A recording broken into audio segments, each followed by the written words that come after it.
Assalamualaikum warahmatullahi wabarakatuh. Salam sejahtera untuk kita semua. Alhamdulillah, pada hari ini kita masuk pada pertemuan ekonomi Islam seri yang ketiga. Bagaimana kabarnya? Semoga selalu sehat dan bahagia. آمنوا بالله ورسوله وأنفقوا مما جعلكم مستخلفين فيه فالذين آمنوا منكم وأنفقوا لهم أجر كبير. Sebagaimana tadi sudah dibuka di dalam opening yang menyebutkan di dalam surat Al-Hadid ayat 3, Allah berfirman, artinya adalah berimanlah kamu kepada Allah dan Rasul-Nya dan infakkanlah di jalan Allah sebagian harta yang telah Dia menjadikan kamu sebagai penguasanya, memberikanmu amanah. Maka orang-orang yang beriman di antara kamu dan yang menginfakkan hartanya di jalan Allah mendapatkan pahala yang besar. Pada pertemuan ini kita akan bicara mengenai sejarah dan sistem ekonomi Islam. Ekonomi Islam mulai diterapkan oleh Rasulullah SAW setelah hijrah dari Makkah menuju Yathrib atau Madinatul Munawwaroh, kota Madinah yang disinari. Setelah selesai menata kehidupan politik, kehidupan pemerintahan, konstitusional, peraturan perundangan, maka Rasulullah step by step mulai menata bidang ekonomi dan sosial. Di dalam syariat Islam, minimal terdapat 8 prinsip kebijakan ekonomi yang diterapkan pada zaman Rasulullah. Yang pertama adalah kekuasaan tertinggi adalah milik Allah dan Allah lah pemilik absolut atas semua yang ada, di mana manusia sebagai khalifatul fil ard atau khalifah di muka bumi ini bukan pemilik yang sebenarnya. Itulah sebabnya muncul istilah bahwa harta adalah titipan. Semua yang dimiliki oleh manusia itu atas seizin Allah. Kun fayakun, maka Allah akan menjadikan apa yang seharusnya terjadi. Demikian juga yang disampaikan oleh Allah dalam surat Al-Hadid tadi, bahwa apa-apa yang diberikan kepada manusia itu merupakan hak perizinan sementara yang seharusnya dibagi kepada orang lain. Ada orang yang mempunyai hak atas harta kita yang kita sebut dengan mustahik. Ini 8 golongan penerima zakat atau 8 asnaf. Nah, kekayaan yang kita miliki itu tidak boleh ditumpuk dan ditimbun. Prinsip yang keempat. Sementara prinsip yang kelima, kekayaan harus berputar. Ini yang menjadi dasar munculnya perbankan sebagai agent of development. Ada sekelompok masyarakat yang dia memiliki harta, tetapi dia tidak memiliki kemampuan untuk berusaha. Namun ada sebagian dari masyarakat yang dia memiliki kemampuan atau skill untuk berusaha, untuk memproduksi barang dan jasa, untuk memanajemen usaha, tapi tidak memiliki harta. Agent of development, perbankan syariah muncul di sini sebagai jembatan antara pemilik harta dan pemilik usaha. Nanti perbankan syariah akan kita bahas secara lebih detail di dalam pertemuan kelima atau keenam. Kemudian prinsip berikutnya adalah eksploitasi ekonomi dalam segala bentuk itu harus dihilangkan. Ini yang memunculkan ekonomi lingkungan dan ekonomi kesejahteraan. Eksploitasi baik bagi sumber daya alam, eksploitasi bagi sumber daya manusia itu yang harus dihilangkan. Kalau di Indonesia kita mengenal adanya hubungan industrial Pancasila yang mengatur agar tidak terjadi adanya eksploitasi dari si pemilik modal terhadap tenaga kerja. Kemudian yang ketujuh adalah menghilangkan jurang atau gap perbedaan antar individu di dalam perekonomian. Hal ini dimaksudkan untuk apa? Untuk menghapus konflik antar golongan. Nah, di dalam perekonomian saat ini, ekonomi publik saat ini, prinsip ekonomi ini kemudian diterapkan di dalam pajak dan subsidi. Golongan masyarakat yang dia mempunyai kekayaan tertentu, mempunyai pendapatan tertentu, yang sudah mempunyai kewajiban pajak, dia akan dikenakan pajak. Sementara masyarakat yang kurang beruntung, yang tidak memiliki kekayaan, akan memperoleh subsidi. Subsidi ini dibedakan menjadi dua, yaitu subsidi atas barang dan subsidi atas orang. Subsidi atas barang misalnya subsidi yang diberikan untuk pupuk, subsidi yang diberikan untuk obat, untuk bahan pokok lainnya. Baik masyarakat yang mempunyai kendaraan mewah misalnya maupun masyarakat yang biasa saja, mereka berhak menikmati subsidi yang sama.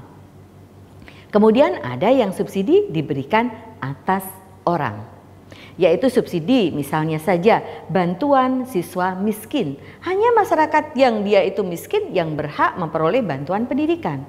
Bidik misi untuk mahasiswa. Hanya mahasiswa yang dia pintar namun tidak memiliki dana untuk sekolah yang berhak untuk mendapatkan ini. Ini disebut dengan subsidi atas orang.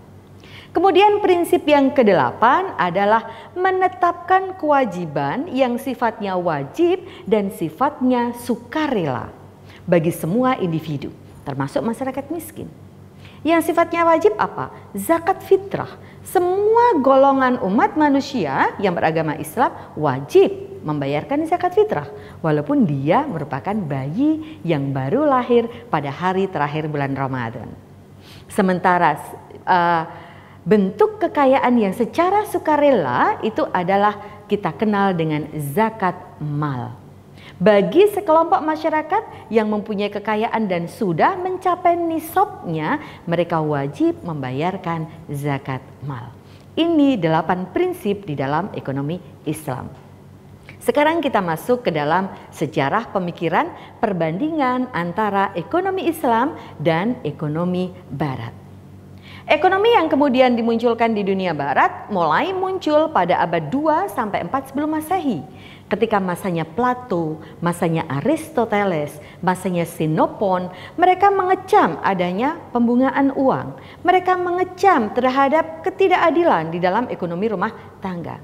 Bible yang kita kenal saat ini dengan Injil, baik perjanjian baru, perjanjian lama, dan banyak sin yang mengatakan dia juga menerapkan adanya etika dan moralitas di dalam ekonomi Islam. Di dalam ekonomi bisnis, pelarangan riba, dan seterusnya. Kemudian terjadi gap yang agak panjang di dunia Barat yang kita sebut dengan zaman kegelapan. Sampai kemudian abad ke-13 muncullah Saint Thomas yang mengutuk bunga dengan aliran skolastik. Abad berikutnya 16 sampai 18 muncullah merkantilisme. Kita mengenal ahli Jean Bodin, kita mengenal Thomas More, kita mengenal David Hume. Abad 17 sampai 18 psikokrasi yang dimulai dengan munculnya revolusi Prancis, laissez-faire, laissez-passer gitu ya. Itu memunculkan bagaimana kehidupan ekonomi yang harus melakukan pemerataan di sistem ekonomi Barat. Kemudian abad berikutnya, abad 18 sampai 19, ekonomi klasik muncul. Muncul Adam Smith pada tahun 1776 yang kemudian kita kenal sebagai bapak ekonomi. Kemudian ada Robert Malthus yang dia mempertentangkan antara populasi dengan ketersediaan pangan. Ada David Ricardo, kemudian ada J.B. Say, ada J.S. Mill, dan seterusnya. Itu ekonomi-ekonomi yang muncul pada dunia Barat. Kemudian kalau pada masa Islam, kebangkitan ekonomi Islam muncul pada abad ke-7, yaitu dengan kelahiran Rasulullah. Rasulullah lahir pada tahun 571 Masehi atau abad ke-6. Sumber-sumber hukum, pedoman-pedoman hukum melalui Al-Quran dan hadis itu kemudian mulai diterapkan dalam kehidupan ekonomi. Kemudian abad ke-7 sampai abad ke-11 yang merupakan fase-fase dasar dengan ahlinya ada Abu Yusuf. Kemudian ada Muhammad bin Hassan, ada lagi Abu Ubaid, ada Ibnu Maskawi, dan ada Mawardi. Kemudian muncul lagi pergerakan mengenai ilmu tentang ekonomi Islam yang dimunculkan oleh Al-Ghazali. Kemudian Ibnu Taimiyah, Ibnu Khaldun, kemudian Nasaruddin Tusi yang dia itu banyak sekali mengulas perekonomian di dalam Islam. Itu yang sekarang menjadi kitab yang kita pegang. Kemudian abad 16 sampai 19 muncul fase ketiga, yaitu sah waliullah. Pada saat ini muncul relasi ekonomi sosial, muncul larangan berjudi, muncul distribusi sumber daya alam, perpajakan, perilaku ekonomi, dan seterusnya. Baik, sekarang kita akan bicara mengenai asas ekonomi. Asas dan kaidah di dalam sistem ekonomi. Kita bagi menjadi 3, yaitu kepemilikan atau ownership, distribusi, dan disposisi atau tasyaruf. Kepemilikan dibagi menjadi 3, yaitu kepemilikan individu yang pertama. Di dalam surat Al-A'raf ayat 128 gitu ya, Allah berfirman, dan Musa berkata kepada kaumnya, mohonlah pertolongan kepada Allah dan bersangbarlah. Sesungguhnya bumi ini kepunyaan Allah. Dipusakakannya kepada siapa yang dikehendaki dari hambanya, dan kesudahan yang baik adalah bagi orang-orang yang bertakwa. Hak kepemilikan ini disebut al-malkiyah muqayyadah. Kemudian yang kedua adalah kepemilikan secara umum. Yang ketiga, kepemilikan negara. Ketiga bentuk kepemilikan ini kemudian dikembangkan menjadi ekonomi mikro dan ekonomi publik. Berikutnya, distribusi di mana menjamin kebutuhan per individu warga negara. Dan disposisi itu adalah bagaimana diberikan pengembangan terhadap hak milik dan bagaimana nafkah dan infak itu dikembangkan. Selanjutnya kita akan bicara mengenai kebijakan ekonomi Islam.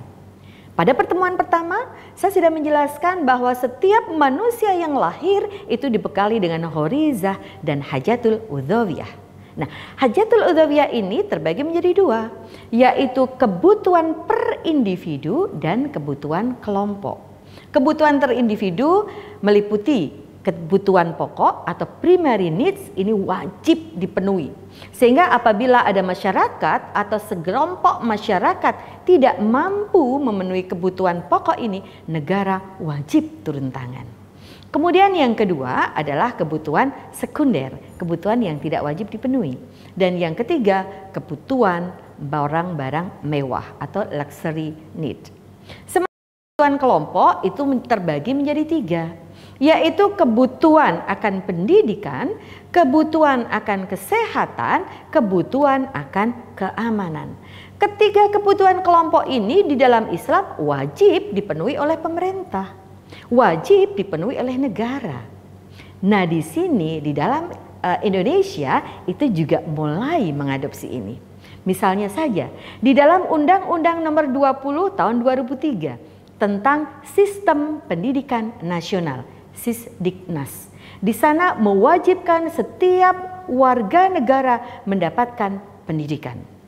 Muncullah APBN 20% digunakan untuk biaya pendidikan. Kemudian yang kedua, untuk kesehatan, pemerintah mulai menerapkan BPJS.